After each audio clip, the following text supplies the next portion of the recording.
Reality. I'm Jeff Stein with today's Iowa Politics Report. About a decade ago, a documentary I produced on how Iowa journalists covered war was about to premiere, and we selected the Iowa Veterans Home in Marshalltown for that premiere in front of an audience of veterans and their families. During the reception afterwards, one of the staff came up and said that one of the veterans wanted to meet me and share some stories. I was happy to have the meeting because there's nothing better than hearing firsthand accounts from people who were there, whatever the situation is. But the staff member then made a point of noting, I should not believe everything the veteran would tell me.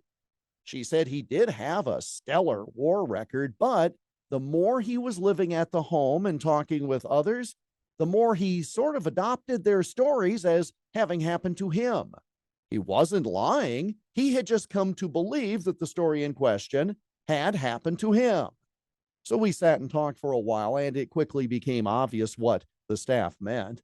It was physically impossible for all the stories he told me to be true because some of them happened at the same time, but in different continents.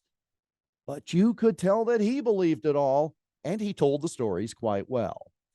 I thought about all that not long ago when the current president yet again embellished his background to be in concert with his surroundings, talking about his time driving a semi when with a group of truckers, saying he attended a certain college that he actually didn't when he was with students from historically black colleges and universities. There's a full list of these.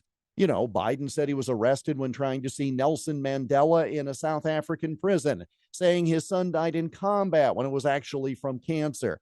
You know all those stories.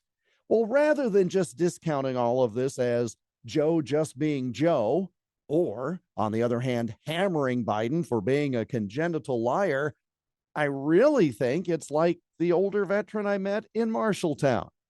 Each time Biden tells one of these odd stories, I really think he believes what he's saying. And that is perhaps far more tragic and dangerous than if it was part of an orchestrated scheme to deceive. And that's the Iowa Politics Report for Thursday, December 15 on Twitter, Instagram, Getter, Parler, and Truth Social at Iowa Politics. I'm Jeff Stein on News Talk 1540 KXEL.